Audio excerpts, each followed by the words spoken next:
Good morning, everyone.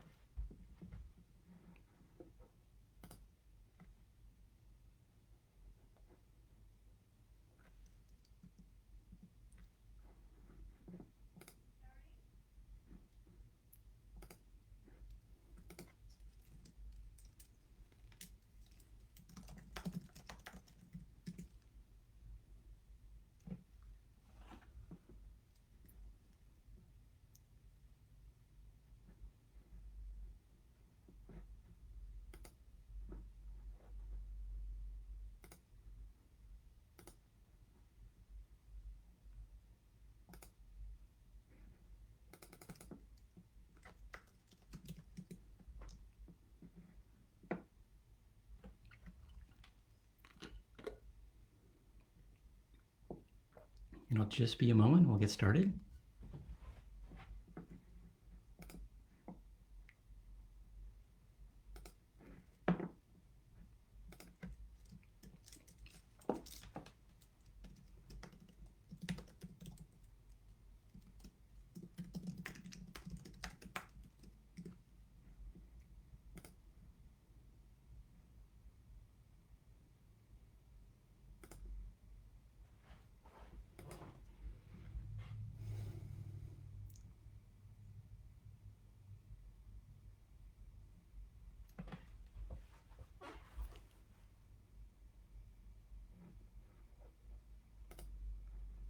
Okay, let's go ahead and get started. Good morning. I'm Sunnyvale Mayor Larry Klein. Looks like we will finally get some real rain this weekend, so I hope everybody gets a chance to get outside when they get a chance. But anyway, welcome to the 39th installment of our weekly virtual office hours. People continue to say they really appreciate these Facebook live streams and hearing from their mayor on a weekly basis, and I'll continue to do it throughout shelter in place and probably a lot longer. This Facebook live stream really is great because it allows me to give you updates on what's happening and then also just answer some of your questions and provide some general words of encouragement. So, thank you for allowing me to continue to represent you and work for Sunnyvale during extraordinary times. So I hope everyone's doing well, staying healthy. Please remember to take care of yourself both physically and mentally. The fatigue is really difficult. And entering back into the shelter in place order is very very hard for a lot of people, and so I understand that. Do what you can to prevent the spread. Keep following the county health orders. Do your part. Continue to wash your hands. Don't touch your face. Reduce the number of people that you come in contact with on a daily basis. Maintain safe social distance. Wear a mask, of course. It does help. It's mandatory. As I said before, if you need a face covering, and most people have them by now, but and especially for the holidays, I see people are coming up with new types of face coverings. But remember to do that. Do your part. There's been a large surge in the number of cases in our county, in our state, in the country over the last few weeks, and we're finally, I think, seeing some of those cases from Thanksgiving Day holiday, and you just see the number of people that weren't uh, doing safe social distance during those holidays is really affecting the numbers. Get your flu shot. Uh, do what you can to reduce the possibility that you'll get infected by either the flu or COVID-19. So do your part. It's difficult, and I understand that people had plans for the holidays, myself included. Those are kind of out the window at this point. We've entered a new shelter in place order, and we'll talk about that in just a few moments.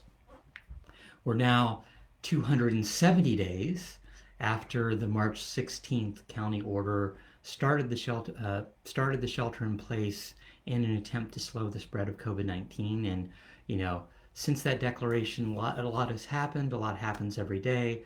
I watch press conferences, I attend seminars, just have a lot of conference calls to confer and advocate on your behalf. I think we saw that the initial health order really helped keep the numbers down in our county throughout the summer, but through the fall we've seen a big uptick on those cases, and so definitely look at that and see what you can do to slow that spread. Let's go ahead and get to what's happened at a federal, state, county, and city level over the last week. So last Monday, Governor Newsom and actually Governor Newsom and Dr. Galley, you know, had well. Actually, let's go back to last Thursday. Last Monday was kind of their Governor Newsom's weekly update as far as that's concerned, and then last Thursday, Governor Newsom had a big press conference, and we talked about it last week. Um, he talked about the state had its highest new daily case count of COVID-19 during the pandemic last week, and over the last 2 weeks we've surpassed those numbers every other day or so, and so Governor Newsom said he was pulling the emergency brake from a regional standpoint, to moving from the four-tier level that we had before, purple, red, orange, um, and yellow, to a regional stay-at-home order. And so we talked a little bit about this last week, but the governor defined the state into 5 regions: Northern California, Southern California, the San Joaquin Valley, the Bay Area, and of course the greater Sacramento area. And so when ICU counts in a specific region fell below a 15% ICU availability level, then that region would go into a new stay-at-home order. And so that order kind of was generally, retail would be limited to 20% capacity, bars, wineries, personal service businesses, hair salons, barbershops would all be closed. Schools with waivers could remain open, and then of course critical infrastructure would still be open, but restaurants would have to close outdoor and indoor dining if they had it. They would only be allowed to do takeout and delivery, and then all non-essential travel would be suspended. And the CDC already called for people to cancel their holiday plans, but for our standpoint, from a county, the governor thought we would be hitting those numbers. The rest of the regions would be hitting them in mid or early to mid December, and our county would probably hit it in mid December.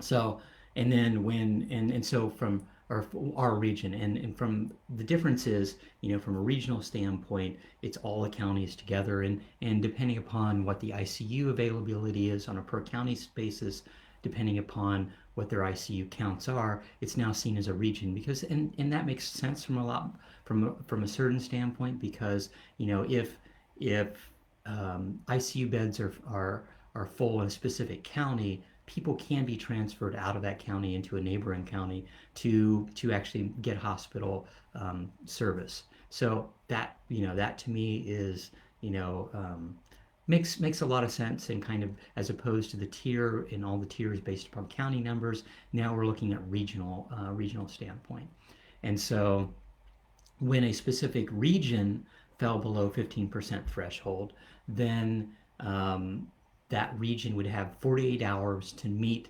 the new regional state order. So to that makes a lot of sense. And so as soon as the ICU beds fell, then conceivably all the counties in that region would quickly implement the new orders. And so that was on the result of a large number of new cases, and in a statewide reduction in the number of ICU availability. So that made sense. And then Friday afternoon, so we didn't talk about it last week, but it was just after this meeting. So Friday afternoon, there was, even though we weren't regionally below that 15% ICU level, multiple county health directors came together for a press conference, and so they basically said the writing was on the wall. The Bay Area would be falling below that 15% ICU capability or availability before mid-December, the way things were going. And so all the so multiple county health officers, so San Francisco, Sonoma, um, Santa Clara, Alameda, they basically said we're going to make that transition early. And so Dr. Cody, and it was over several different days from Sunday night, Monday, Tuesday, Wednesday, Thursday. Um, so Dr. Cody released a new order that starting Sunday night at 10 p.m. And remember, we're still under the curfew of 10 p.m. to 5 a.m. from a state level. So, um, but Dr. Cody said that starting at 10 p.m. on Sunday, Santa Clara would be moving into that more restrictive level. And so that new health order um, basically did several things. It did exactly what the regional health order was going to do, is dining would only be limited to takeout and delivery, retail would be 20%. Part of the state order was that indoor and outdoor playgrounds needed to close, personal services must close, so, barbers, um, hairdressers, nail salons were going to close, and hopefully you got your haircut last weekend, because it'll be at least multiple weeks before those services open up again. There was a ban on contact sports like football. So you saw, San Jose, the 49ers, San Jose State football, Stanford football teams are now practicing out of state. There's also, a mandatory 14-day quarantine for travelers coming from greater than 150 miles from the county's border. So that was part of the order, and so it went to an effect on Monday, well, Sunday night, but officially Monday when everything started. So from that standpoint, it was an attempt to uh, help prevent the spread as much as possible. If you're already seeing those numbers, those ICU numbers, and I've had multiple meetings in the last week with county health and county supervisors, and you see those numbers basically exponentially going up as far as cases, and then the ICU availability dramatically dropping. And so it was an attempt to say, it's like, okay, we already know where we're going to be a few weeks from now. Let's put the brakes on as much as possible. Let's try to help prevent that spread, and make sure fewer people are being infected, and for the better health of everyone in the county. So it was not an easy sort of thing to do, but those counties got together and worked to try to do what's in everyone's best interest. So, and I've had multiple meetings on that, and we'll talk about the numbers a little bit later. But we're still seeing those numbers go up, and even with the county health order going in place, people are going out and getting tested and showing that we haven't even seen where this ends yet. So anyway, on Saturday, we were supposed to have a tree lighting ceremony in downtown, on downtown Murphy Avenue. That, of course, was going to be virtual this year, so it's just going to be, some council members and a few of the business owners there to kind of celebrate that it is the holiday season. The holiday tree on Murphy Avenue would be lit up. There might have actually been a special guest, but all that basically had to be canceled in respect to what's happening, with the COVID-19 and what's happening at a county level.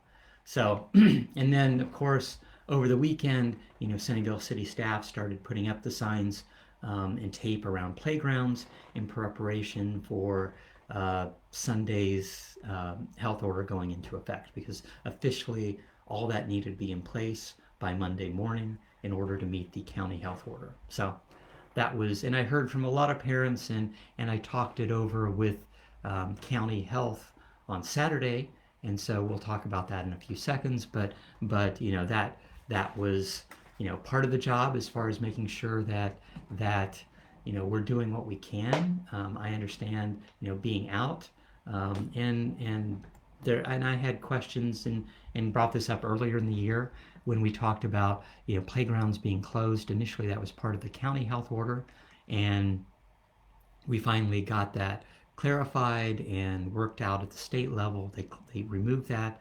Of course, the state put that back in last week, and so that was one of the reasons why, we're following the most restrictive health orders, um, either from the county level or the state level as required. On Monday, Governor Newsom had his weekly Monday press conference, and so, this was, basically, he focused that, two California regions, are on official lockdown, as of Monday, and so that was, the San Joaquin Valley and Southern California. So, he gave his general update, on what the ICU numbers were. So Northern California is about at 28%. The Bay Area was at 25% from a regional standpoint, and that was Monday, and we've seen it dramatically dropped since then. Greater Sacramento was at 20%. San Joaquin was at 6.3 percent. So they had already dropped way below the 15% requirement. In Southern California was at 10%. So, and they have also dropped. And there are certain counties where there are zero ICU beds available right now. So, that was a big portion of that message, from Thursday's meeting to Friday morning to Monday morning. The state had basically said at least two of those regions need to be in full lockdown. And so, that was, and the governor talked about the increased, numbers from a state level, and, the number of available, beds, and how that was dramatically dropping. From that standpoint, it was, it's sobering, when you start looking at it, that a lot's going on, and it's just a little shocking to see how bad, the number of cases are, and the number of deaths, and the number of, hospitalizations are around the county, around the state, around the country. So let's go ahead and talk about what happened, on Monday. We also, from a city standpoint, held our first Moffett Park outreach meeting, and so, we're updating the Moffett Park specific plan to evaluate, whether or not additional office space, housing, retail could conceivably be envisioned in Moffett Park.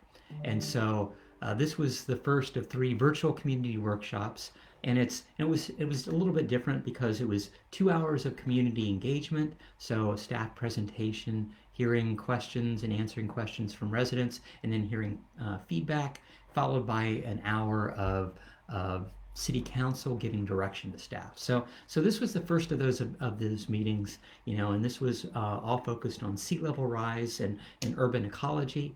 And so it was looking at what measures, what mitigations we can do, what areas are at risk, and what's going to be done from like the east and west channels, what the Army Corps of Engineers is looking at from a Bay Area standpoint, along the South Bay, what we're doing for, our wastewater treatment plant, and looking at kind of, the marshlands and what's best from an ecological standpoint. So, that was, I think the meeting went very well. A lot of feedback from residents, from regional kind of partners to talk about, what can be done. Valley Water was there to talk about, what their plans are for the east and west channel. So it was a positive experience.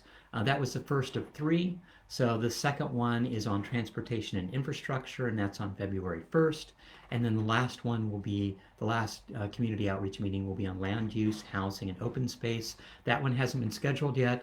If you want more information, if you want to see a link to the YouTube, present or YouTube video, as well as kind of the presentations, you can go to the Moffett Park Specific Plan website at moffettparksp.com. That's MOFFETTSP.com, and you can get more information.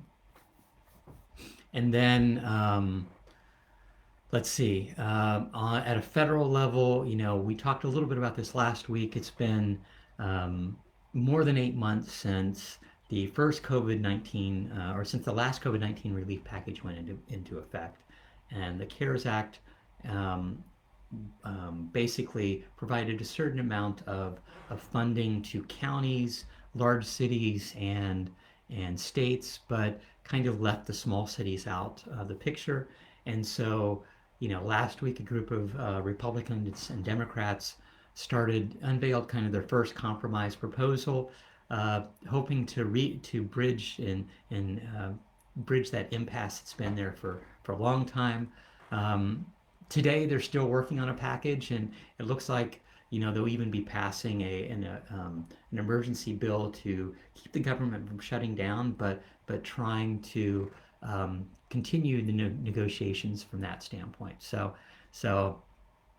it's not complete yet, and I'm hoping that from a federal level things get cleaned up and we can actually make some progress as far as that's concerned. I've been doing a lot of phone calls, and for from that standpoint, I hope that we can get additional funding. This is hard on everyone, and whether or not that's community development block grants. And we talked about last Tuesday's meeting where we had given away to some of our service organizations some of that funding, but from that standpoint, it's it's a lot of effort that cities are doing, and that's big and small cities. And then what we can do to make sure that we're doing our part to help and fund those organizations. And then also it's the additional costs that cities took under during COVID-19, as far as buying a lot of PPE. All of our city hall buildings have, like the reception areas have plastic barriers. We purchased thermometers, and all that, face shields, whatever it is for our inspectors, making sure that our employees are as safe as possible when they're interfacing with the public, our librarians, everything else. So there's been a lot of additional costs this year that no city thought that they would have to undertake when the year began. And then Tuesday night was our last regularly scheduled meeting for the year, and it looks like we'll end up having another meeting, and a special meeting scheduled for later, um, um, from that standpoint, later this month, mainly because um, from a certain standpoint, we had to. Looks like we were closing a public safety contract, so we approved a final negotiated agreement with the union earlier this month, and it looks like our last meeting will deal with that, and we might also be dealing with um, the scheduled minimum wage increase from that standpoint. So anyway, on Tuesday night, we met, and we had started out with a review of our city manager and city attorney. So that was a closed session, and it was actually good from that standpoint. Council, so the 7-member council has 2 direct reports: the city manager and the city attorney. And everything in the city gets done. Everyone else in the city is basically directly reporting to one of those 2 people. And we council sets policy, and then it's the job of the city manager and the city attorney to make sure that policy gets implemented, and we're making sure that we're legally, and that's the city attorney's job, making sure that we're meeting the letter of the law, making sure that things are all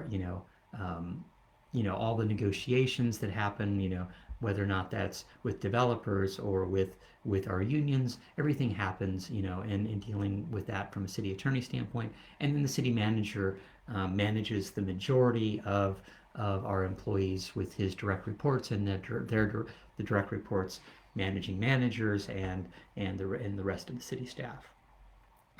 So that was, our yearly closed session to discuss with them on their performance, and we talk about their performance about every 6 months and kind of give them, feedback and direction. And then there was also a study session to talk about so looking forward into 2021, looking on the selection of the vice mayor. So yeah, I will be your mayor next year, but one of the other council members, one of the other six, will be our vice mayor, and that's still chosen by council itself. And then the other thing was to talk about intergovernmental responsibility interest from the different council members, as well as the council member elects. So, one of the things that we do, we have by charter, Sunnyvale City Council has 2 council meetings every month, and that keeps us regular as far as making sure that we deal with city required, projects and direction to staff and reports. So that's by charter. And then from other responsibilities that council has are either we're liaisons. So some of the things that we are liaisons to our boards and commissions. So our city council also attends boards and commission meetings with our different at making sure that are there from a council standpoint to make sure the meetings are run well, are there as a resource in case city staff can't answer something, or that the commissioners actually have questions for council or for their council liaison. So that's one of the things that we do. We're also, there's lots of regional meetings that we attend. So we, whether or not that's Valley Water, the Cities Association, the Caltrain or VTA boards and commissions. There's lots of regional commissions that each council member then basically says that they want to take part in, and put their interest in. And so those are divvied up every January. And so, every few years people decide that they want to change, or they move from alternate to primary. So that's one of the things that we look at on a yearly basis. And so that was kind of a kickoff of having council members discuss what they might be interested in and what they're, interested in kind of relinquishing if they've been on a specific regional organization for some period of time. One of the other things that we did on Tuesday night, council approved the scope of work and the funding for the mobile home park memorandum of understanding. And so this was, we've talked about this previously. This was talked about, this was about a month and a half ago. We had the culmination of at least the report for a study issue that's went on for several years on our housing study on availability of housing and what housing measures we should be putting in place to encourage housing. And so that report came back, and one of the things that we did at that point was direct council or direct staff to move forward with the memorandum of understanding. And council was somewhat split on whether or not to do a resolution to immediately restrict what kind of the yearly increases could be as far as different mobile home rent spaces are allowed, or things of like vacancy rates or things of that nature. So when that came back, when that came to council, the majority of council decided that we would move forward with a memorandum of understanding with the concept that at the same time we would, if the MOU did not work, then we would actually move to a resolution. So basically a city ordinance on what needed to be done. And so this was defining that process. So it's laid out a series of stakeholder meetings. It basically defined what the timeline would be, what the kind of the scope of work would be. And so we approved that from a council standpoint. So by June of 2021, we should have an MOU, and an MOU has some pluses over a resolution in that, an MOU would allow would basically say that landlords who might not be doing exactly the same thing, they can conceivably roll back rates or roll back, like vacancy rates um, for their mobile home community. But a resolution would only be moving forward. We couldn't, officially move things back to prior to the time that we gave direction to staff. So prior to when the housing study came in front of us, we couldn't do that without any legal notice. And so that will be moving forward. So we approved that. We picked what the contractor was. Is basically the same ones that we've been working with to some degree, and making sure that a large number of meetings would happen with the stakeholders, and then several, I think 4 different meetings would be giving feedback to council and giving them a certain amount of updates on what's happening with that MOU process, so that if we need to do any course corrections, if we need to refocus or bring up any issues, we have that possibility during the first 6 months of next year.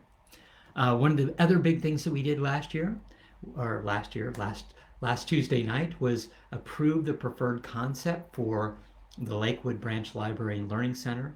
And so we approved the conceptual plan. And this has been going on for the last few years, as far as getting, for one thing, it was getting that partnership built. So it's a partnership between the city of Sunnyvale, the Sunnyvale School District, which is Lakewood Elementary, is right next to where the Lakewood Library is planned to be, and then the Fremont Union High School District for a learning center. So not just a library, but a learning center. So what we ended up doing was approving the initial design, and this is kind of from a high level standpoint. It's about a 20,000 square foot building. From a cost standpoint, it's about $28 million construction cost.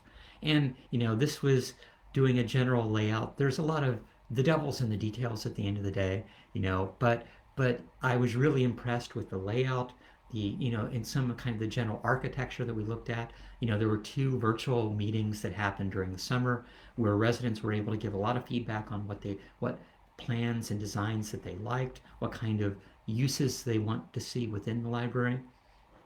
And so from that standpoint, this approved the detailed design and permitting that has to go on.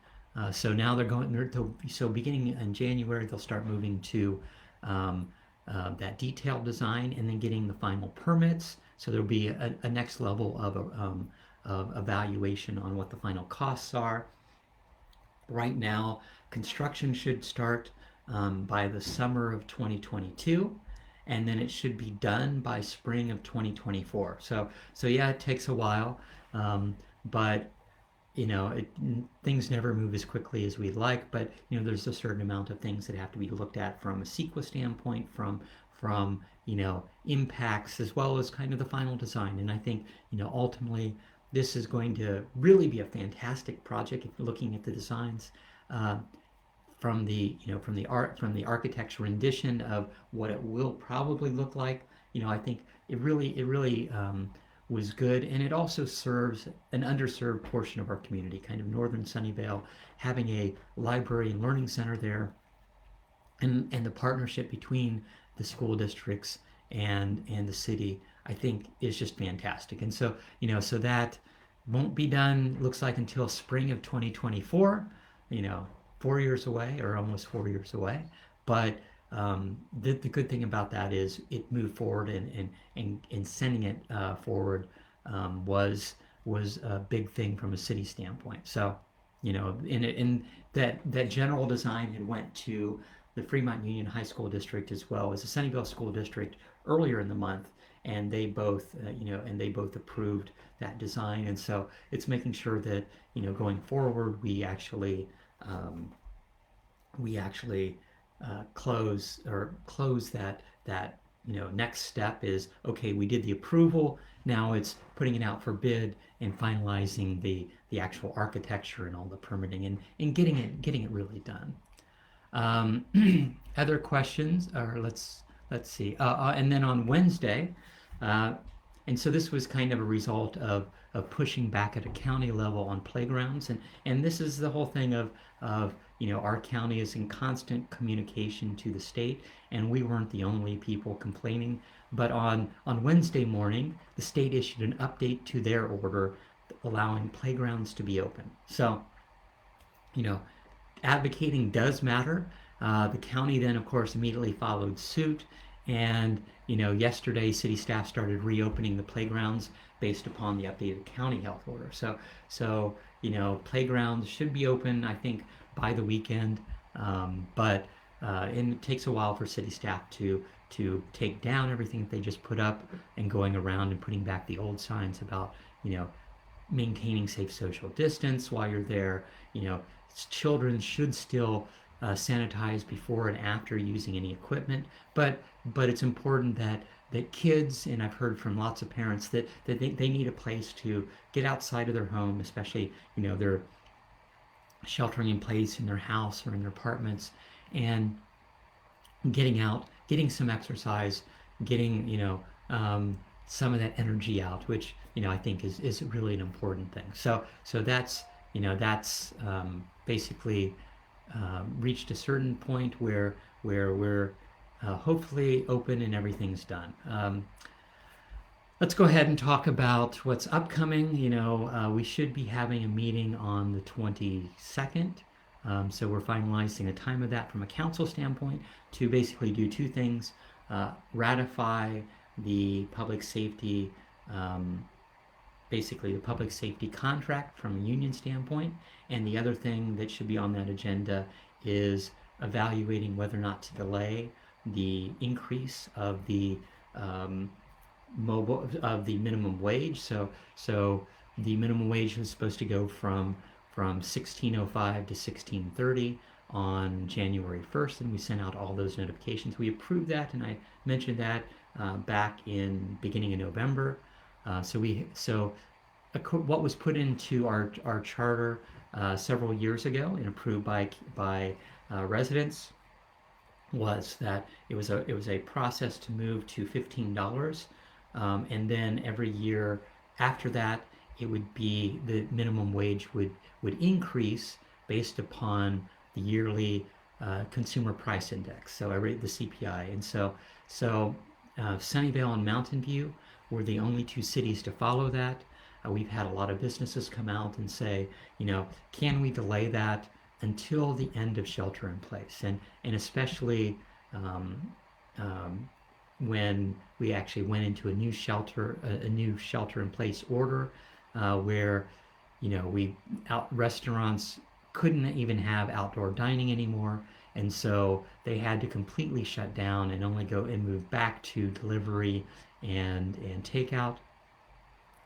Those restaurants and a lot of people speaking for those restaurants came out and said, can you delay it for a few months until we're not just outdoor seating, but the shelter in place order is finally terminated. So we'll be evaluating that from a city council. We'll see what the majority of council says, and then of course the big thing is it needs in order to have an emergency ordinance, we'd have to have 507 council members approve that. Okay, and looking forward, we're 2 weeks away from Christmas, so I know it doesn't really seem like the holidays, although I do have holiday lights in the background today, and I'll probably light them up next week. But we're 2 weeks away from Christmas. Christmas does fall on a Friday, so I won't be having, although Christmas won't be the same this year at all. I won't be having a Christmas morning address, weekly office hours, but I'll probably move it to either Thursday. I'll probably move to Christmas Eve, so just as a final enter into Christmas Eve, and then of course probably the same thing for New Year's Eve. So we'll see where things go as far as that's concerned. Let's go ahead and get to the county health dashboard from a state. Let's talk about from a national standpoint. We've now surpassed, I think, 15.6 million cases, and we've had records, I think, just yesterday of 30 3,000 COVID, I think 3,100 COVID-related deaths um, in a single day. So it's just, this is affecting a lot of people right now. And as for California, we surpassed, 1,450,000 cases and over 20,000 deaths. So, this is really affecting our state as much as the rest of the country. As of today, the state had about 9.9 ICU capacity, and so from that standpoint, and the Bay Area is around 18% ICU capacity. Um, but this is showing that we're running out of hospital beds, especially in our ICU. Um, in our ICUs. And so from that standpoint, slowing the spread as much as possible is really important. Around the state, we've had more than right now we're having more than 1,200 people that are currently being treated for coronavirus, and that's including ICUs and kind of those people that aren't in ICUs. And then from a county standpoint, things are still looking a lot worse. From a county, our cumulative numbers are now at 44,000 cases. So that's up about 7,400 just new cases just from last week. So and that's not almost double. So we've seen the previous week it was at 4,200 cases. So last week we're up 4,200 from the week before. Before that it was 2,300 cases, and this is after weeks of being 700, 800, 1,000. Now we're amazingly at 7,400. So it's critical that people do what they can to slow that spread. We've now had 519 deaths in the county, and we currently have about 296 hospitalizations. That's up about 70 since last week. So things are looking pretty difficult when you start looking at hospitalizations as well as just cases in general. And then from a city standpoint, San Jose still has the most. It's at almost 29,000 cases, COVID-19 cases, and that's up about 4,900 from last week. Again, almost double from the week before of 2,700 cases. And then from Sunnyvale itself, we've had 1,839 cases. That's up 250 since last week. And that was, last week we had, we're up 175. But we're up, twice as many as 2 weeks ago when we had about 120 cases. So we're seeing, numbers across the county rapidly increase. So, do what you can to prevent that spread. I understand it's not easy, but it's not gathering with people outside of your bubble, and this is the big thing. It's that was one of the reasons people have talked about outdoor dining isn't dangerous, and outdoor dining itself isn't dangerous. I think people dining within their family made sense, but I know a lot of outdoor dining was people that hadn't met up for a while meeting and basically breaking their bubble, and that only increased the possibility of the spread of the virus. So please do what you can to slow that spread. From a county standpoint, I continue to do a lot of advocating on your behalf, and having weekly discussions with the county supervisors and county health and other departments, and I've given you updates along the way on that. And that was one of the things about the playgrounds. The county was very receptive as far as doing what they could do to reopen playgrounds. One of the things that I heard was from a vaccine standpoint, and just today they've talked about that the vaccine, Pfizer vaccine, should be approved, and I think by Monday. So and Santa Clara said that they should be getting about 1,750 doses, And of course, that's just, that, and there was a Dr. Cody had a press conference yesterday to talk about this. Ultimately, this is just a tiny portion of the people that need to get vaccinated. And keep in mind that of the 1,700 or 17,000 doses, it requires these vaccines require 2 doses. So it's going to be a long time before the majority of residents get vaccinated. Public health experts estimate that it will require about 70% of the U.S. population needs to receive the vaccine before we achieve herd immunity. So the FDA announced that it should be approving the Pfizer vaccine within the next day or two, and the first vaccinations in the U.S. should probably happen on Monday or Tuesday. But it's figuring out. Then the county already has a plan in order on who gets vaccinated first, and it's those healthcare workers, it's the frontline responders that are dealing with those issues. It's the people in the nursing homes, and so we've already laid out a plan from a county standpoint on getting vaccinations. But keep in mind that it'll be a good amount of time before, from a vaccine standpoint, that enough people have been vaccinated. So please do your part. And then from a testing standpoint, the pop-up van is coming back to Sunnyvale, and it's here on the second and fourth Mondays from 9:30 a.m. to 4 p.m.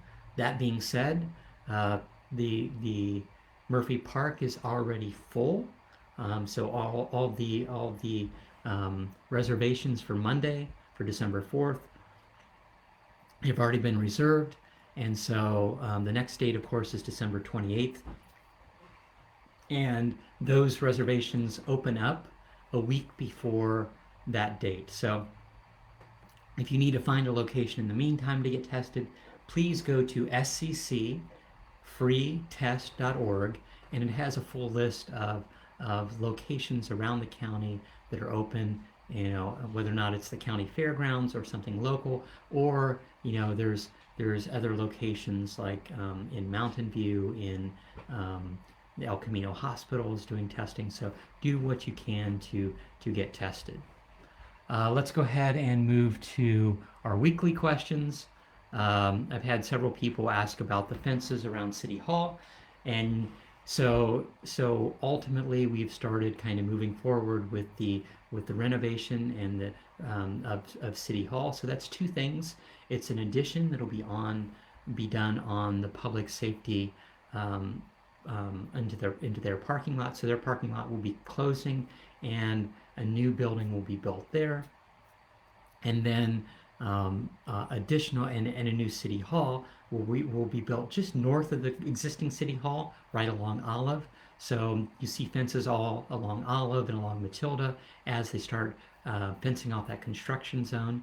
And ultimately that will allow City Hall to continue operations. So we'll be able to continue operations while the new City Hall is being built. And then after the new City Hall is built, then we can go ahead and tear down the old City Hall and get rid of the office buildings across the street, the old rabbit hutches as they're called, and then also get rid of some of the mobile office spaces that are set up for certain of our employees. Our staff has continued to grow over the years, and they're in some of them some very old buildings, and so all that that should be starting up in the next month or so. Other questions I've received: what's happening with Macy's? So they're also starting to prepare for the demolition of Macy's in order to envision what the new what the new structure would be, with parking underground, retail at the first floor, and then office space above. So that's moving forward. And then, and I keep getting the question, what's happening with counting the votes? The counting the votes is complete.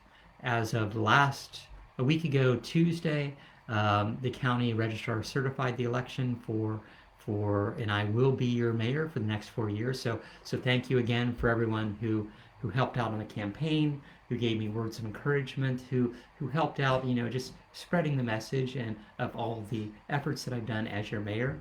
I look forward to working with you and representing you for the upcoming 4 years.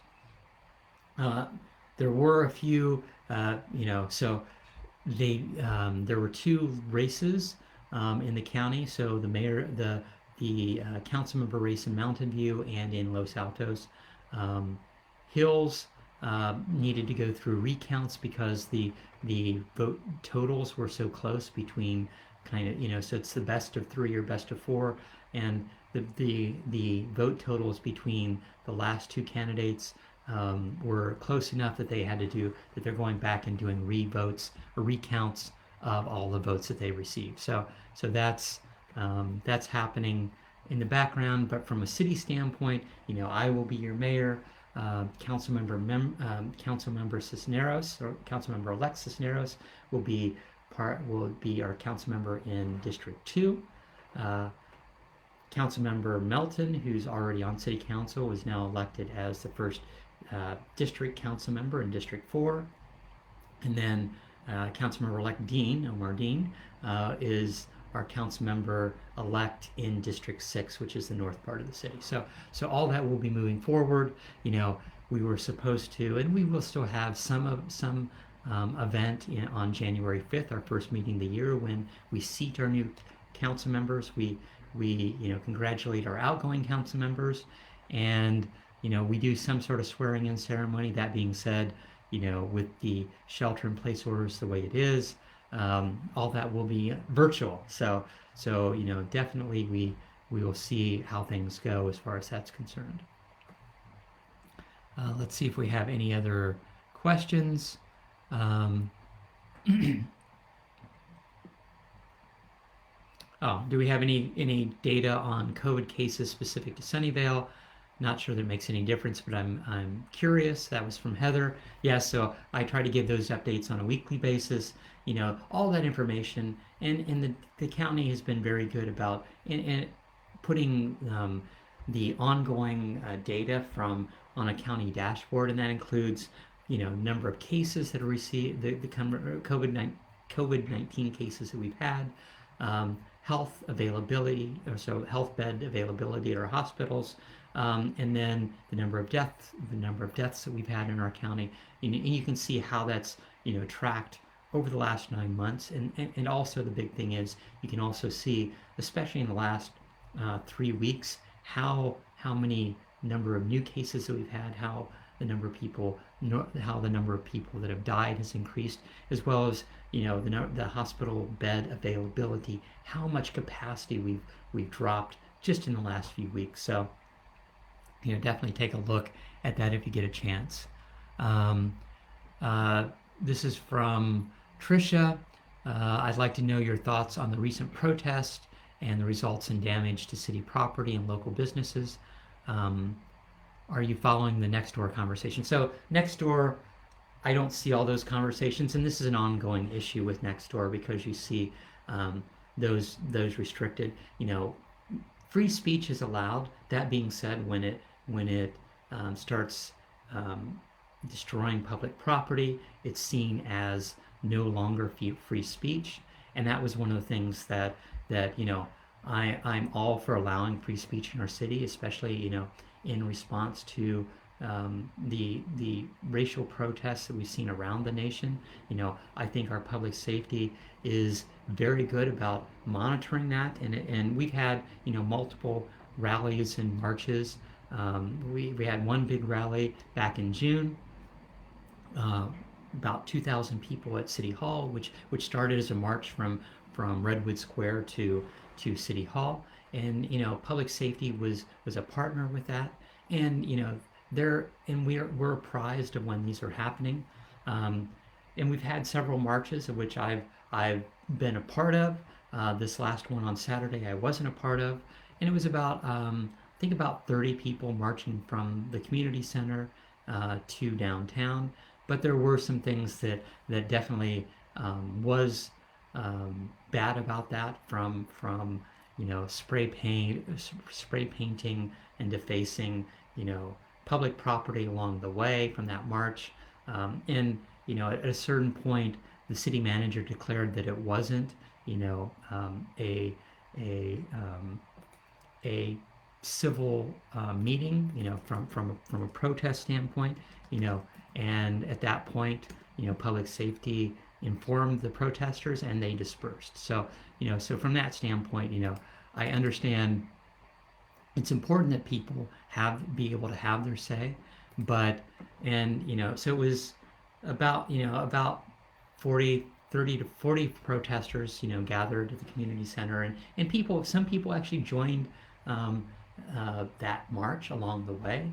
But at a certain point, when civil disobedience is fine, but when it passes beyond that level where it's confronting other public members, where it's destroying destroying items, that is beyond, that's going beyond what should be allowed. And so at that point, um, the the uh, the city manager declared it an unlawful assembly. And so at that point, no arrests were made, but office and no officers were injured, no arrests were made, but we did basically tell them to disperse, and ultimately they did disperse. So I think it showed a lot of professionalism and restraint from our public safety department. It's unfortunate that there was graffiti on, at the community center and on street signs and several other locations. Um, but we were able to limit that damage, and it was minimal. Um, but um, it's difficult. You want to allow free speech, and this continues, and you want to highlight that there are issues, whatever those issues happen to be in our communities, but you also want to make sure that you're not destroying public property. You're not causing basically a nuisance to a large degree. So um, from that standpoint, I was sorry to see it get out of hand, but I appreciate the city manager working with our public safety chief to end that when it got out of hand. Other questions that I got? Oh, we're past 10 o'clock. Um, let's see if I'll take one last glance at our questions, see if there's anything else. Um, okay. Looks like that's the majority of those questions. Let's go ahead and wrap up. Thanks for joining me again this week. And I just wanted to say, if you're practicing Hanukkah, last night was the first night of Hanukkah at sundown. So I'm hoping that I wish you a happy Hanukkah to those that are celebrating. It's an interesting holiday season that we're entering into, not unlike anything that we've ever seen before. But I hope that people are taking time to re-energize themselves, and trying to celebrate however they can within their own families. So thanks for joining me again this week. As always, I'm proud of Sunnyvale's response to the pandemic. I know it continues to be difficult. New issues come up every week, but your actions and your response do make a difference. So thank you for everything that you're doing. Wear a mask, get your flu shot, help your neighbors, share baked goods as you can, continue to build community, especially during these difficult times. I'm proud to see Sunnyvale residents pulling together to help their neighbors, help strangers. If you're out on a walk, wave, say hello to people from a safe social distance. People really miss that social interaction. Sunnyvale will emerge from this as a stronger community. We're all in this together. We will get through this together. So thanks for listening. Until next week, stay safe and have a great week. And of course, as always, wear your mask. Thank you very much. Have a good week. Bye.